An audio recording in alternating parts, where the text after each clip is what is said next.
Assalamualaikum warahmatullahi wabarakatuh.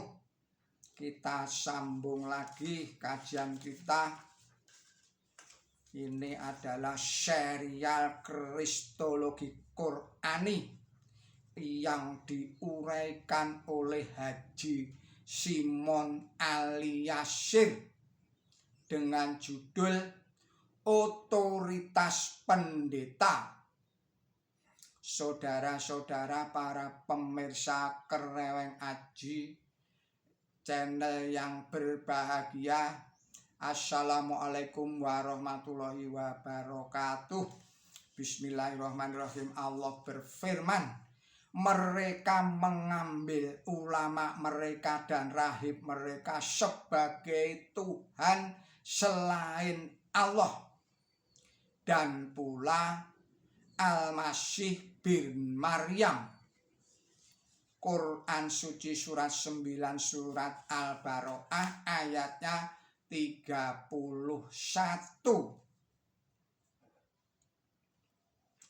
Sedangkan gereja Protestan taklid tidak langsung kepada para pendetanya karena mereka dapat membaca kitab sucinya, Bible atau Alkitab atau Perjanjian Baru maupun Perjanjian Lama yang telah diterjemahkan oleh para pendeta, baik secara mekanis maupun secara dinamis.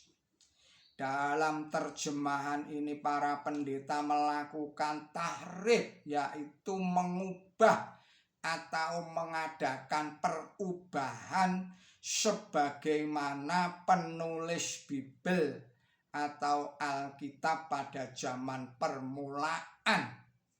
Tahrif itu berlangsung terus-menerus dari zaman ke zaman, dari generasi ke generasi, karena mereka diberi kuasa untuk menjaga kitab Allah sebagaimana dinyatakan oleh Allah di dalam firman-Nya. Bismillahirrahmanirrahim. Sesungguhnya kami telah menurunkan Taurat yang di dalamnya berisi petunjuk dan cahaya. Para nabi yang berserah diri kepada Allah mengadili dengan itu kepada orang-orang Yahudi, dan para pendeta dan ulama mereka karena mereka diharuskan menjaga kitab Allah dan menjadi saksi atas itu. Quran Suci surat 5 surat Al-Maidah ayatnya 44.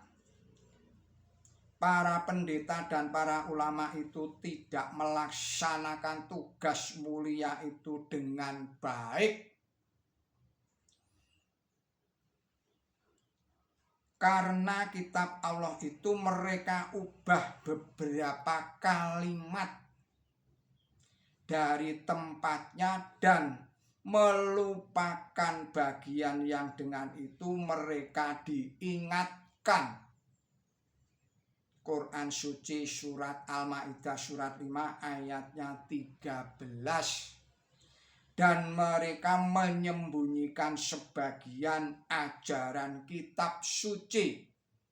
Quran Suci surat 5 surat Al-Maidah ayatnya 14 dan ayat 15. Dan menambah, bahkan menulis kitab dengan tangan mereka sendiri atas dasar asumsi dan angan-angan mereka sendiri, lalu dikatakan ini dari Allah. Surat Al-Maidah, saya ulangi lagi, surat Al-Baqarah surat 2 ayat 78 dan ayat 79. Sebagian besar Perjanjian Baru adalah yang dilukiskan di dalam ayat suci ini. Maka dari itu wajar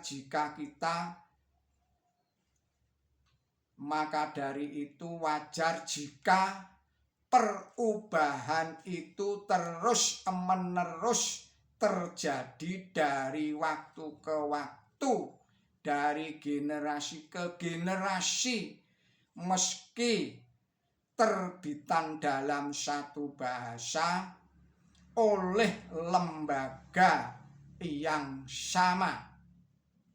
Sebagai contoh terbitan Lembaga Alkitab Indonesia atau LAI berikut ini. Pertama, Imamat pasal 11 ayat 7, terjemahan lama menurut H.C. Klinckert untuk Perjanjian Lama dan Dr. Andes Werner Abone untuk Perjanjian Baru. Yang diharamkan adalah babi. Sedangkan dalam terjemahan baru oleh Lembaga Alkitab Indonesia atau LAI, yang diharamkan itu adalah babi hutan. Yang kedua, di dalam Kejadian pasal 16 ayatnya 12, terjemahan lama Ismail dilukiskan sebagai keledai hutan, sebagai lambang bangsa yang merdeka. Tetapi dalam terjemahan yang baru, Ismail dilukiskan sebagai keledai liar, dalam kurung, yang menunjukkan bangsa biadab.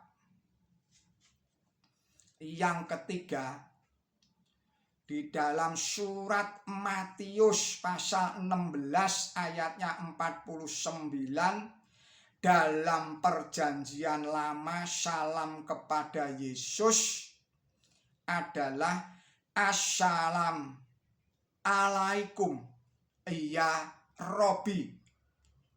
Tetapi menurut terjemahan baru bunyinya salam Robi. Kemudian yang keempat, di dalam Matius pasal 19 ayat 9 menurut Perjanjian Baru terjemahan lama, barang siapa yang menceraikan istrinya karena zina lalu kawin dengan wanita lain berzina. Dan barang siapa yang mengawini wanita yang telah diceraikan juga berzina. Akan tetapi dalam terjemahan baru kalimat yang kedua itu ditiadakan. Yang kelima, contoh yang kelima, di dalam surat Yohanes pasal 4 ayat 15, menurut terjemahan lama berbunyi, ya Tuhan berilah hamba air itu, dan seterusnya. Tetapi dalam terjemahan baru ditulis, Tuhan berilah aku air itu, dan seterusnya. Kata kurios dalam bahasa Yunani terjemahannya Tuan atau Tuhan. Diterjemahkan Tuan jika yang mengucapkan murid-murid Yesus seperti wanita yang meminta air. Surat Yohanes pasal 4 ayat 13 dan ayat 15.